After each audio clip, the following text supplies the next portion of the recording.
Hello everyone. तो आज हम देख रहे हैं चैप्टर नंबर 17, जिसके अंदर हम काफ़ी कुछ कर चुके हैं। तो अब हम देख रहे हैं सिस्टमेटिक रिस्क।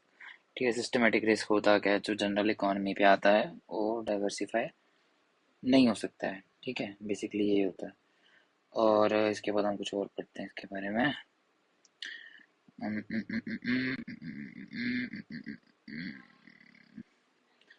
ठीक है, ये छोड़ो।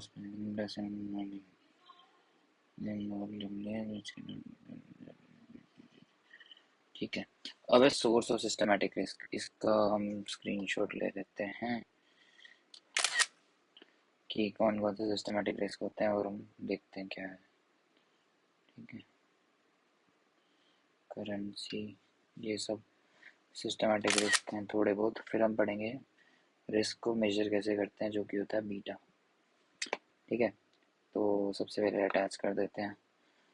Wait, 1 2 add add. ओके, इसको शॉर्ट कर देते हैं। ठीक है, एक सेकंड, बस एक सेकंड। सिस्टमेटिक रिस्क, और उसके बाद ये वाला, उसको भी छोटा कर देते हैं। ठीक है, अब हम पढ़ रहे हैं कौन कौन से रिस्क होते हैं सिस्टमेटिक, जो मतलब पूरी इकोनॉमी पे आते हैं। सबसे पहले बिजनेस और ट्रेड साइकिल। ठीक है, उसके बाद इंटरेस्ट रेट ऊपर नीचे हुआ तो पूरी इकोनॉमी को फर्क पड़ेगा। इन्फ्लेशन, टैक्स की चेंज आएगा, करेंसी की वैल्यू, पॉलिटिकल इवेंट्स हो रहे हैं, कोई क्राइसिस, वॉर या कुछ भी ऐसा हो रहा है फिजिकल, यानी कि अर्थक्वेक आ गया, क्लाइमेट चेंज, सुनामी, ये सब इसके अंदर आ जाता है, जो सबको इफेक्ट करेगा। अब हम देखेंगे कि सिस्टमेटिक रिस्क को मेजर कैसे करते हैं, जो कि करता है हमारा beta. Beta as measure of systematic risk. ठीक है, इसको हम देखेंगे। सबसे पहले कुछ फॉर्मूलाज हैं तो तुम्हें पता होना चाहिए। सबसे पहले तो बीटा का ही फॉर्मूला है, वो होता है sigma I M upon sigma square M. इसमें सिग्मा तो स्टैंडर्ड डेविएशन में ये होता है, सॉरी, सिग्मा इसमें है आई एम, तो इस ये है अपना कोवेरियंस। किस किस के बीच में? मार्केट के बीच में, और वो जो इंडिविजुअल स्टॉक है उसके बीच में। सिग्मा स्क्वायर एम क्या होता है? वेरिएंस होता है, वेरिएंस ऑफ मार्केट इंडेक्स। ठीक है, ये है। उसके बाद हमने देखा, इसको एक तरीके से और लिख सकते हैं। तो इसको कैसे बताऊँ तुम्हें? हाँ, बीटा आई, इसको लिख सकते हो उनके बीच का कोवेरियंस डिवाइड बाय में उन दोनों का स्टैंडर्ड डेविएशन। दिस इज उनके बीच का कोरिलेशन कोफिशिएंट। ठीक है, अब कुछ बीटा की इंपॉर्टेंट वैल्यूज होती हैं जो तुम बताएंगे हम। ठीक है, ये हमने देख लिया। हाँ, अब बीटा अगर एक से ज़्यादा है, बीटा लगभग ज़ीरो है, और बीटा एक से कम है यानी कि नेगेटिव है, तो तीनों में क्या क्या होगा? ठीक है, अगर बीटा है एक से ज़्यादा, तो वो स्टॉक जो है हमारा has amplified return of whole market. ठीक है, मतलब अच्छा रिटर्न देगा। अब वो पॉजिटिव भी हो सकता है, नेगेटिव भी हो सकता है। ज़ीरो है तो इसका मतलब होगा कि वो मोर स्टेबल रिटर्न दे रहा है। क्यों? क्योंकि अगर सिस्टमेटिक रिस्क नहीं है तो वो स्टॉक जो है वो काफ़ी अच्छा रिटर्न देगा, बजाय कि मार्केट एज अ होल के। बीटा नेगेटिव है यानी कि सिस्टमेटिक रिस्क कम है, तो जो स्टॉक है जो स्टॉक है उस परफॉर्मेंस कैन काउंटर साइक्लिकल। इससे क्या होगा? ऑफ सेट करता है ओवरऑल मार्केट एक्सपीरियंस को। ठीक है, ये तीनों बहुत इंपॉर्टेंट है, पेपर में पूछ लिए जाते हैं। ठीक है, उसके बाद है स्टॉक का अगर बीटा 2 है तो क्या होगा? For every 1% return achieved, the market above risk rate of return stock would expected to achieve 2% more return. और अगर बिलो होगा तो stock is twice as volatile as market as a whole. ये हम देख लेते हैं इसका स्क्रीन, इसको तो हम डायरेक्ट यहीं से ले लेंगे। सॉरी ये नहीं, और हमें लेना था ये वाला पार्ट। ठीक है, इसको ले लेंगे स्क्रीनशॉट। ठीक है, सेव कर लेंगे, उसको यहाँ लगा देंगे। ठीक है,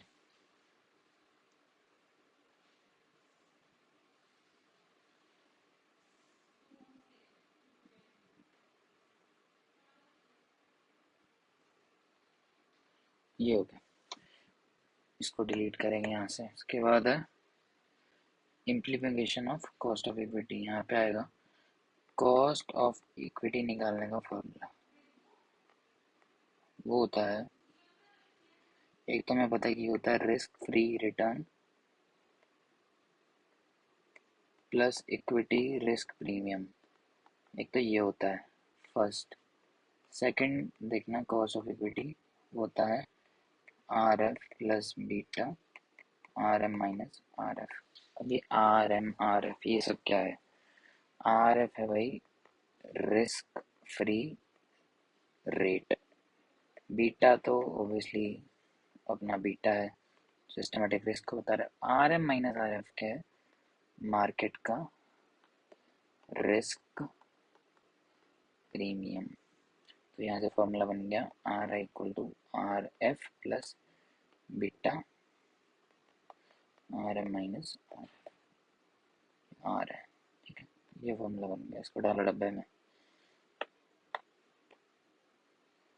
ठीक है, ये होता क्या क्या ये तुम्हें बता ही दिया मैंने।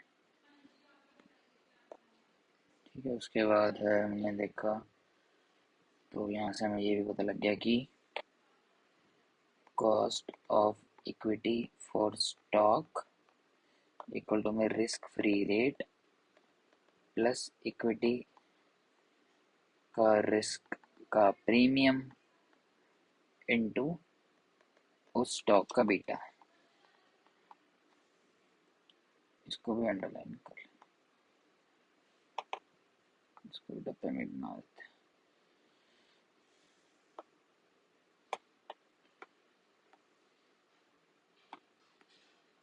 ठीक है, इसको क्या बोलते हैं? R M minus R market risk premium, या फिर यहाँ पे एक चीज़ और ले सकते हैं, इसको और क्या बोलते हैं? इक्विटी का रिस्क प्रीमियम, ये भी बोलते हैं। ठीक है, अब क्वेश्चन दे रखे हैं कुछ कुछ। कंपनी है, एक चीज़ और, कैपम कहता है Capam stated investors require a higher return to invest in a more volatile and risky stock, beta greater than 1 compared to diversified market portfolio। और यहाँ पे कुछ क्वेश्चन है, जैसे एग्जांपल ले लो। अगर रिस्क फ्री रेट है और रिटर्न का 3%, risk premium equity risk premium है 5%, तो कॉस्ट ऑफ इक्विटी बताओ। अगर एक कंपनी है ए जिसका बीटा 1.7 है, तो आर ऑफ ए निकल जाएगा यहाँ से 3% प्लस 1.7, सॉरी 1.7 इंटू 5%, तो यह आ जाएगा 11.5%। अगला क्वेश्चन क्या कहता है कि अगर risk free rate of return है 5%, इक्विटी रिस्क प्रीमियम ये 5 है, ये है 7%, अनगेयर कंपनी है एक, मतलब गेयर्ड नहीं है, नो टैक्स पे नहीं करता, उसका बीटा है 1.2। सबसे पहले निकाला एक्सपेक्टेड रिटर्न फ्रॉम मार्केट। तो वो क्या होता है? Risk free equity risk free return plus equity risk premium, तो 5% प्लस 7%, 12% रिटर्न आ गया। ठीक है, उसके बाद मैंने कहा एक्सपेक्टेड शेयर का रिटर्न बताओ। वो हमने बता ही दिया, risk free return plus beta into 7%, 13.4%। अगर मैं कह रहे कॉस्ट ऑफ कैपिटल बताओ,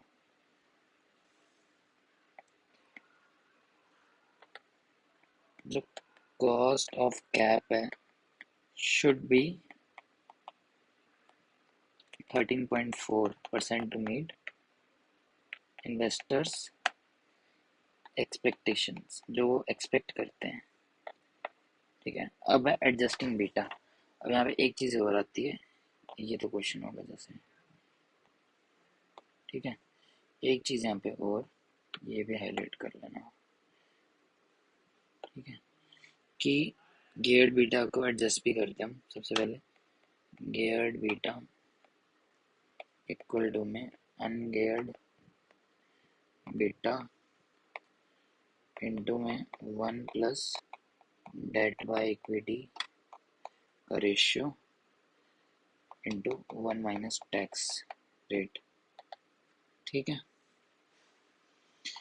अब एक चीज़ और, यहाँ तक पहले तो ये फॉर्मूला हो गया। उसके बाद पहली चीज़ ये, सेकंड ये कि अगर अगर गियरिंग बदला,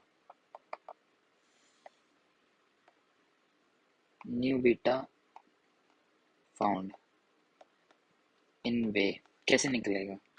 सबसे पहले निकालो अनगियर बीटा, जो हमने पहले ऊपर फॉर्मूला सीखा था। उसके बाद हम निकालेंगे new beta for new level of gearing. New level of gearing मतलब नया इक्विटी का और डेट का रेशियो आएगा। अब क्वेश्चन देखो, जैसे ये आ गया कि, वेट मैं थोड़ा पेन बदल लूँ। क्वेश्चन आ गया कि एक कंपनी है जिसका डेट बाय इक्विटी का रेशियो दिया हुआ है 2/3, बीटा है 1.2, टैक्स है 30%। बीटा निकालो, बीटा क्या आ गया 1.2 इंटू 1 प्लस 2/3 इंटू 1 माइनस 0.30, ये भी हो जाएगा जो आ जाएगा।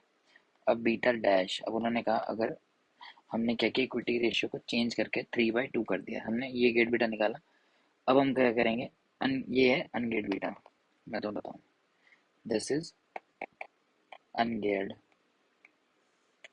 अब निकालोगे तुम गेयर्ड, अब तो यहाँ यूज करोगे बीटा को। अनगेयर्ड कैसे निकालते हैं, ये वाला फॉर्मूला ऊपर वाला लगा के, अनगेयर्ड यानी कि जो भी आएगा समझो। इसको मैं सॉल्व भी कर लेता हूँ, वेट, इसका सोल्यूशन, एक सेकंड रुक, मेरा कैलकुलेटर भी है, था तो सही कैलकुलेटर, फिर इसमें calculator, I don't know where does my calculator go. चलो कर लेते हैं इसको सॉल्व, खुद से ही करते हैं। चलो, तो ये आ गया 1.2 plus 3 LCM 1, 5/3 into 1 minus the 0.70, यानी कि 70/100, 70/100 कट गया, ये 2 पे कट गया, तो ये बन गया 1.2 प्लस 1/3, दैट इज 1/3 इज लगभग कितना बन गया 0.10, तो 0.3 बन गया, 0.3 इंटू मल्टीप्लाई 7/2, 7/2 इज लगभग 3.5, तो 3.5 से मल्टीप्लाई, तो कर लो 0.3, ये तो तुम कैलकुलेटर से करके, एक सेकंड मैं कैलकुलेटर खोलूँ, कैलकुलेटर, तो ये आ गया तुम्हारा, एक मिनट तो बस, एक सेकंड, कैलकुलेटर नहीं खुला, हाँ खुल गया, 1.2 प्लस 0.3 इंटू 3.5, तो 5.25 आ गया, 5.25 आ गया अपना अनगेड बीटा। अब गेड कैसे निकालोगे, ungeared 5.25 into 1 plus new debt by equity ratio, जो कि कितना है 3/2 इंटू 1 माइनस कॉर्पोरेशन टैक्स यानी 1 माइनस 0.30, तो इसको सॉल्व कर लेना, ये तुम्हारा आंसर। ये गेयर्ड है, ये अनगेयर्ड है, ये ध्यान रखना। ठीक है, ये आंसर हो जाएगा तुम्हारा।